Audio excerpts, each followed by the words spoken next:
अमरावतीची जी जागा आहे भारतीय जनता पक्ष लढेल। जो उमेदवार असेल तो भारतीय जनता पक्षाच्या चिन्हावर लढेल। नवनीत राणा पूर्ण 5 वर्ष भारतीय जनता पक्षासोबत राहिले आहेत। त्यांनी 5ही वर्ष लोकसभेमध्ये अतिशय ताकदीने भाजपची आणि मोदीजींची बाजू मांडलेली आहे। पण शेवटी अंतिम निर्णय आमचं पार्लमेंटरी बोर्ड किंवा आमची इलेक्शन कमिटी ती घेते।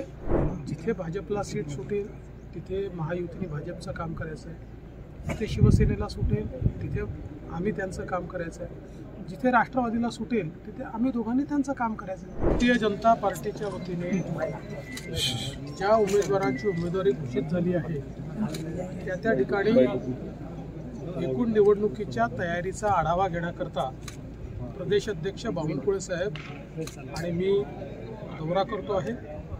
आज आम्ही अकोल्याला आलो, इथून आम्ही वर्धेला चाललो आहे। सगळ्याच मतदारसंघांमध्ये आम्ही जाणार आहोत।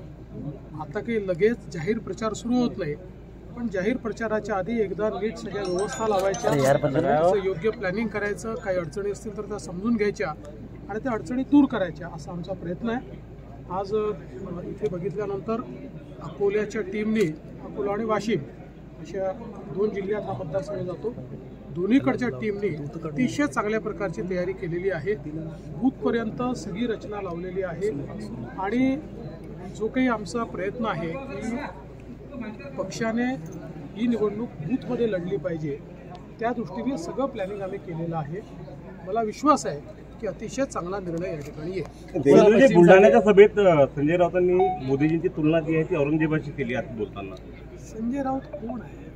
तुम्ही संजय राऊत सारख्या माणसाबद्दल मला तुम्ही प्रतिक्रिया विचारता, माझी तर काय प्रतिमा ठेवा। सर, रवी राणांनी तुमची 2दा भेट घेतलेली आहेत खासदार नवनीत राणांच्या उमेदवारीवर। भाजपमध्ये त्या प्रवेश करतील नवनीत राणा असं बोललं जातं। रवी राणांनी देखील या आठवड्यात 2दा तुमची भेट घेतलेली आहे। आजही भेट घेतली। असं आहे की अमरावतीची जी जागा आहे भारतीय जनता पक्ष लढेल। जो उमेदवार असेल तो भारतीय जनता पक्षाच्या चिन्हावर लढेल। नवनीत राणा तिथल्या सिटिंग खासदार आहेत। नवनीत राणा पूर्ण 5 वर्ष भारतीय जनता पक्षासोबत राहिले आहेत। त्यांनी 5ही वर्ष लोकसभेमध्ये अतिशय ताकदीने भाजपची आणि मोदीजींची बाजू मांडलेली आहे। पण शेवटी अंतिम निर्णय आमचं पार्लमेंटरी बोर्ड किंवा आमची इलेक्शन कमिटी ती घेते। त्याबद्दल यापेक्षा अधिक मी काही सांगू शकतो। अडसुळांनी प्रचार सुरू केलेला आहे, शिवसेनेचा गड आहे असं ते म्हणतात।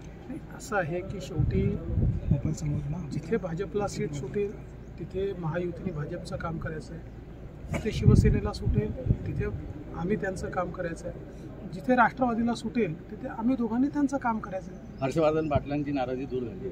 त्यांची नाराजी नव्हती, त्यांचे काही प्रश्न नक्कीच होते, कारण एवढे वर्ष जेव्हा अमोरासमोर लढतो तेव्हा निश्चित त्यांचे काही प्रश्न असतात। ते प्रश्न सोडवण्याचं मी पूर्ण आश्वासन दिलं आहे। त्यातल्या काही अडचणी आम्ही सोडवलेल्याही आहेत। मला पूर्ण विश्वास आहे, कारण हर्षवर्धन पाटील जेव्हापासनं भारतीय जनता पक्षामध्ये आले आहेत त्यांनी सातत्याने भारतीय जनता पक्ष मोठा करण्याचा प्रयत्न केलेला आहे। पक्षाच्या प्रति समर्पित भावनेने ते त्या ठिकाणी काम करतात आणि त्यांच्यासारखं नेतृत्व हे मोठं झालं पाहिजे, भारतीय जनता पक्षाची जबाबदारी आहे। म्हणून मी आपल्याला एवढं सांगतो की मला पूर्ण विश्वास आहे, पूर्ण ताकदीने हर्षवर्धन पाटील हे आमच्या महायुतीच्या उमेदवाराचं काम करतात। त्यांच्याशी देखील आम्ही चर्चा करू। शेवटी एकदा निर्णय झाल्यानंतर सगळ्यांनी मोदीजींना पंतप्रधान करण्याकरता जो महायुतीचा उमेदवार असेल त्याच्यासोबत काम केलं पाहिजे। त्यामुळे कुठे काही राजी नाराजी असेल, बावनकुळे साहेब बोलत आहेत, मी बोलतोय, आमचे अन्य नेते देखील त्या ठिकाणी बोलत आहेत, परवा गिरीश महाजन देखील जाऊन आले। आमचा प्रयत्न आहे की सगळ्यांना एकत्रित ठेवलं पाहिजे। देवेंद्रजी, आपला एक मोठा अनुभव आहे, आपल्याला काय वाटतं वंचितची आणि महाविकास आघाडीची आघाडी होणार? मी काही सांगू शकत नाही, ते लोक सांगू शकतात।